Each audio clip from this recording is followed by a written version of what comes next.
Good morning, Norway.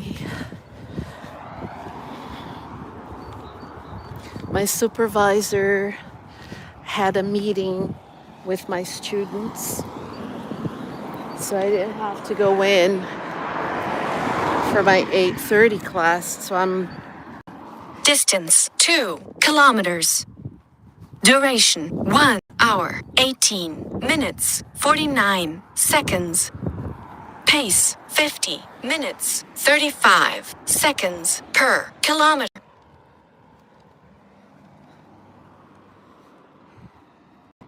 As I was saying, my supervisor told me I had a meeting with my students this morning, so I didn't have to go in for my 8:30 class, which was wonderful because my next class after that was at 1 o'clock. 1 p.m. So I would have taught that class like I always do every week.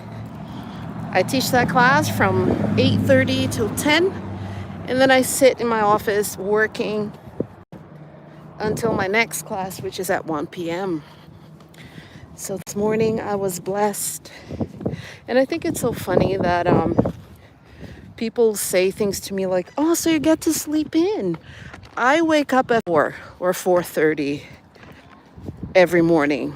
So I never sleep in. What I actually did was instead of waking up at 4:30, I woke up at, well, I actually woke up at 4 anyway, but I didn't get up until 5:30. These scooters are so annoying. They take a lot of space.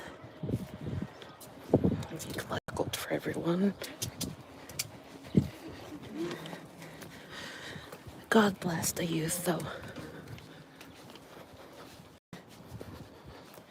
I was at some point a teenager myself. When I was 13, it was super annoying. I was very annoying. Maybe I still am, eh? But now knowing that I am a difficult person to love and that I'm annoying and all of that, I keep to myself a lot. I have friends all over the world. I have friends and family in New Zealand, Portugal, Australia, the United States of America, and Brazil. But I don't have any friends in Norway. I have a lot of acquaintances, but no friends. Out of all the countries where I have ever lived, this is the only country I don't have friends. Please don't come in and expect me to stop talking to entertain and be like, oh, hello. I'm usually telling a story. My lists are about a story, about a person of color living in Norway who has lived in different countries. So I'm always going to be discussing that.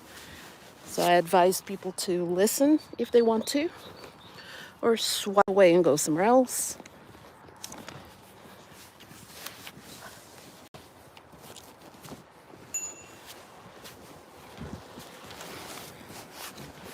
I take questions when they're interesting, pertaining, but when people ask me stupid questions,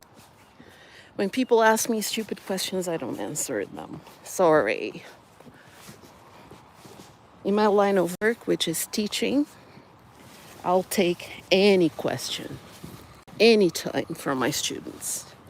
I'll answer anything. I'll explain the same thing 10, 20 times if I have to. But in my real life,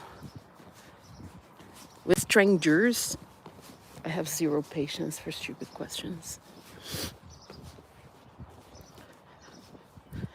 Even though the sun is shining and the skies are clear, it's still pretty cold.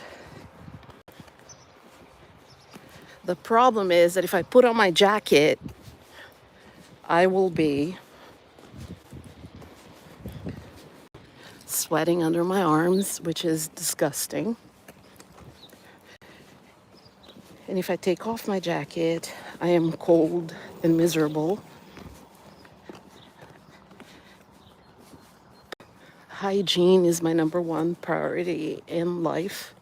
So I reapply my deodorant every 3 hours, and I do my very best not to be sweating, especially under my arms. Because even if you don't stink, when you sweat patches under your arms, people look at you like you're a slob, disgusting person.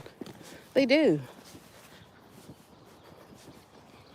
So good morning, Norway.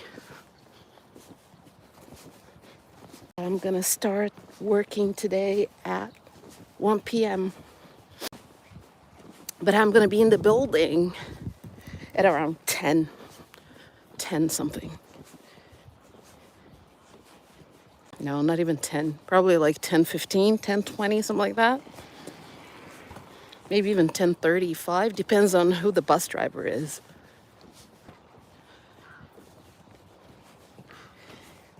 I haven't experienced a lot of friendships in Norway. I had one friend. He was my only friend in Norway. He was kind.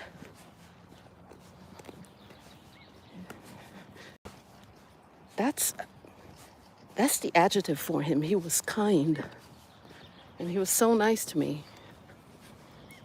They went on a strike a few years ago, and I had no way to get to work. So this person who had his own business to take care of, he had like a franchise of car dealerships. He actually drove me to work every day that week when the buses weren't running. And it's like an hour drive nonstop. It only takes 2 hours for me to get there because I take public transportation. But anyway, he was so kind. I used to babysit his kid, teach him Portuguese, proper Portuguese. He is half Brazilian, half Norwegian, the little boy. And my friend was separated from the mother. They weren't married or anything. They lived together for a while. And so he wanted the boy to speak proper Portuguese. He did his research, and he knew that the uneducated mother spoke very, I'm going to use the word rustic. And I don't want to be mean, but she spelled things in the wrong way. She used the incorrect verbs. She sounded like a very uneducated person, and she wasn't interested in getting better either. So I tried to help her, but she was somebody that only cared about her looks and her image on social media. She used her little boy as like a prop host. Like when you're in a play and you have a prop to look good, to serve a purpose. That's what she did. That relationship didn't last. So anyway, my friend, he passed away last year. It was the first blow of the year for me because once he passed away, I felt like, of course, I have my husband and my daughter here. I have co-workers. For the most part, everybody's really nice to me. But we're not friends like outside of work. He was my friend. I babysat his kid. I went to visit him. Skylar and I would go to he had like a mansion. Beautiful mansion. I think it went up for sale again. But yeah. I used to go visit him, and we had long talks about life, and I used to give him advice about things that, as somebody who lived in Brazil for 20 something years, I had an insight on what Brazil is like, or what Brazilian people are like. So a lot of our conversations were like that. And with that, I end this broadcast for